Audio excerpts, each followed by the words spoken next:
Pregnant सास। जमाना कितना भी बदल जाए, इतना भी नहीं कि बहू घर आए और सास गर्भवती दिख जाए। देखो मीरा, माँ का पूरा ख्याल रखना है, उनसे अब काम नहीं होता है। क्यों, क्या हो गया है? तुम्हारी माँ तो हट्टी कट्टी दिख रही है, पूरी शादी में घोड़ी की तरह नाची है, अब क्यों काम नहीं होता उनसे? वो माँ प्रेग्नेंट है ना, बच्चा होने वाला है। मैं कभी भी भाई बन जाऊंगा इस साल के अंत तक। क्या बोल रहे हो? वो सर पर हाथ रखकर बैठ जाती है। यार पहले क्यों नहीं बताया? कैसा मजाक है ये? झूठ बोल रहे हो ना? हाँ, झूठ बोल रहे हो ना? तभी ससुर की आवाज आती है। बहू, पानी गरम कर दे, तेरी सास को दवाई देनी है। समय पर दवाई ना दी तो परेशानी हो जाएगी। और हाँ, जरा काजू पीस कर दूध में मिलाकर ले आना। तेरी सास खुद से तो अपनी संभाल करेगी नहीं। हे भगवान, ये मैं क्या सुन रही हूँ? ये ससुर जी को क्या हो गया है? मैं क्या सोच कर आई थी? हाय रे, मैं तो किसी को मुंह भी नहीं दिखा पाऊंगी। अब ये रोना धोना बाद में करना, पहले गर्म पानी कर दो, माँ को दवाई देनी होगी। और हाँ, रात को माँ के पैरों में तेल लगा देना। बहू को गुस्सा आ जाता है, वो बड़बड़ करती किचन में जाती है जहाँ उसका ससुर खड़ा होता है। एक बड़ी जिम्मेदारी है हम सबके सर ऊपर। इस उम्र में माँ बनना खतरे से खाली नहीं होता। हाँ हाँ पता है, तो क्यों बन गई माँ? अरे खतरे से कम नहीं है तो क्या जरूरत थी लल्ला पैदा करने की? कैसी बात कर रही हो बहू? क्या तुम खुश नहीं कि घर में एक नया मेहमान आएगा, छोटे छोटे पैरों से पूरे घर में घूमेगा? पिताजी, ये हाथ जोड़े आपके, आप यहाँ से जाओ। ये शायरी बाद में बताना, अभी मैं पानी गरम करके थर्मस में दे देती हूँ। सारा दिन पिलाते रहो गरम पानी। और हाँ, ये बच्ची की बात बार बार मुझसे कोई नहीं करेगा। बहू का पारा अब चढ़ा ही रहता था। वो काम तो सारा करती, लेकिन किलस किलस कर। मीरा सारे काम से फुर्सत पाकर बैठी होती है कि माँ का फोन आ जाता है। बेटा, बहुत बड़ी जिम्मेदारी है तेरे सर पर, अच्छे से निभाना। ससुराल में हर किसी को खुश रखना वैसे तो मुश्किल है, लेकिन भगवान ही हिम्मत देता है बहू को हर कुछ सहकर सबको खुश रखने की। क्या बड़बड़ किए जा रही हो माँ? जानती भी हो कि यहाँ क्या चल रहा है?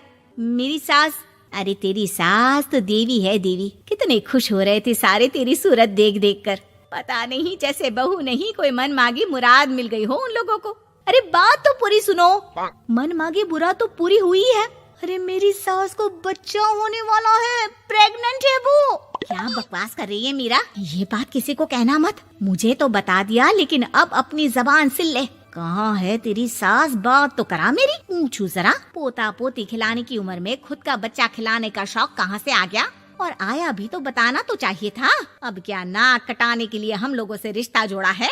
रुक, तेरे पापा से बात करती हूँ। मीरा फोन रखकर लेट जाती है। वो एक सपना देखती है कि उसकी गोद में एक बच्चा खेल रहा है। भाभी की गोद में कितना खुश दिख रहा है ना? लग ही नहीं रहा कि भाभी है। मैं तेरे लिए क्या लाया हूँ, सोने की बालियाँ।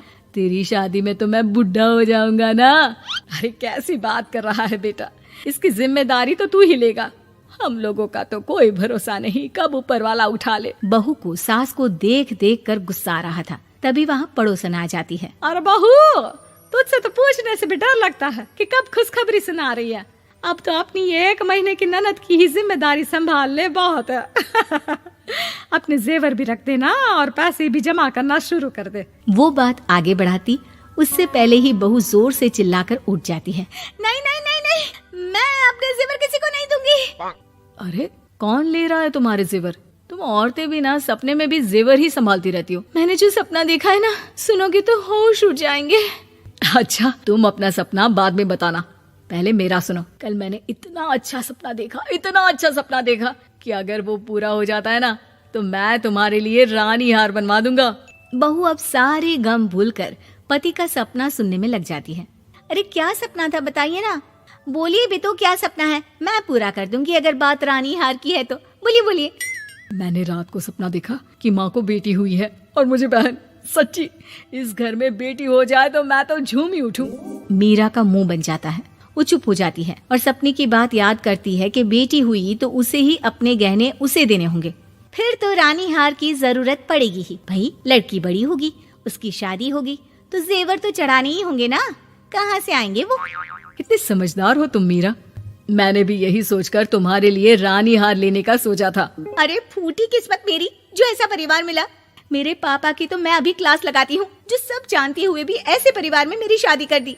बहू पिता को फोन लगाने ही वाली होती है कि ससुर की फिर से आवाज आती है। बहू गरम पानी ले आ जल्दी, थर्मस में खत्म हो गया है। बाद में खबर लेती हूँ मैं पापा की, पहले सास को गर्म पानी दिया हूँ। बहू अभी किचन में काम कर ही रही थी कि मीरा के मम्मी पापा आ जाते हैं। वो हाथ में ढेर सारे फल लेकर आते हैं।